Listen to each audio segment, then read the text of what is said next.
Hello everyone, my name is Carnell and welcome to my YouTube video. I'm going to talk about the literacy narrative of four people and kind of compare them to my own literacy narrative. The people I'm talking about are James Paul Gee, Deborah Brandt, Sandra Cisneros, and Victor Villanueva.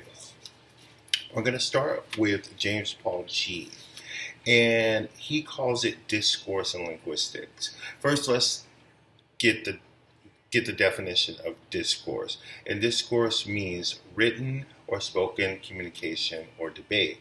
And according to James Paul Gee, he believes discourse is a different in cultural and ethnic backgrounds and also economic backgrounds. He believes that mastering a discourse, you need to be engulfed in that culture. And I believe that's true because I believe, like when I took Spanish class or French class in high school, that I really couldn't get it because I believe that I should have been around that culture and I would have mastered it a little bit better.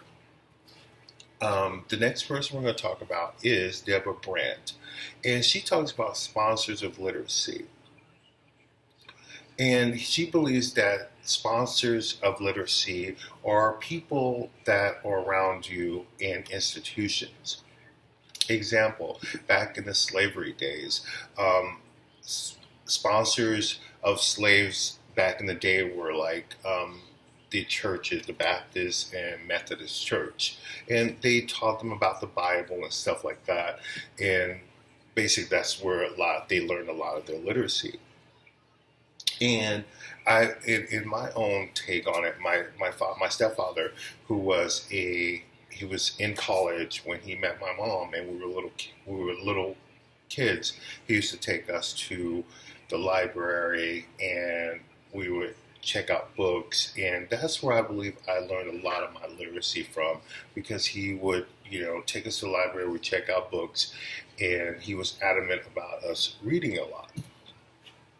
And so the next person we're going to talk about is Sandra Cisneros.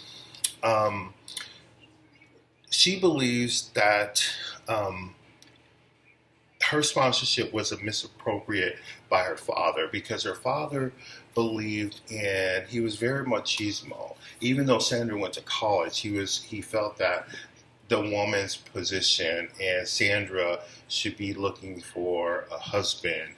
And I believe that's where she felt that she needs to learn and read and write better because of that.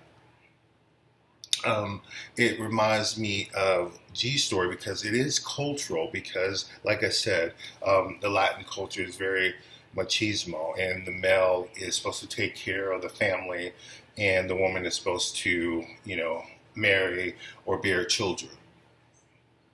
And then she felt that her father was like old fashioned, and she felt that she had to write to get his approval.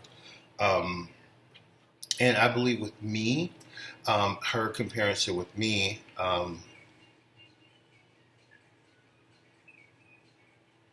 and like as being an African American, I was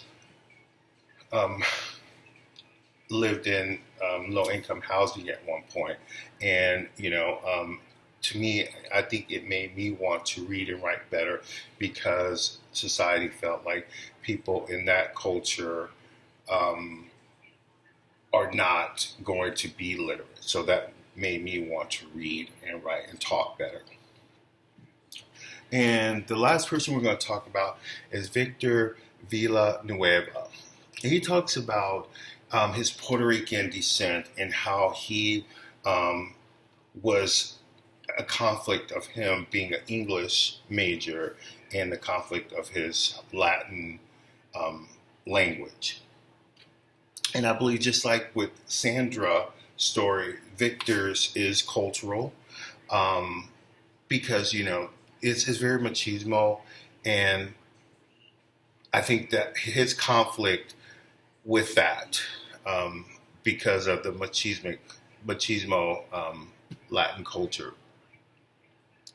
Also, what I compare with him is I was also in the military, and I did receive the GI Bill, but I didn't feel like that I was smart enough at one point to go to college. That's why I was smart enough, but I didn't feel that I knew enough, and I think that kind of propelled me to still go to school and learn, a little bit more.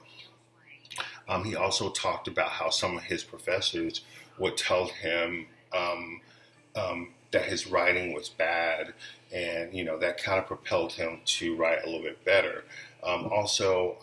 Just like my professor's probably finding out right now that my writing is not that good. I In the feedback that he's giving me, Professor Milton is his name. I feel like that's going to propel me to write a little bit better. So that's kind of my comparison with Victor. Thank you for watching, and till next time. Thank you.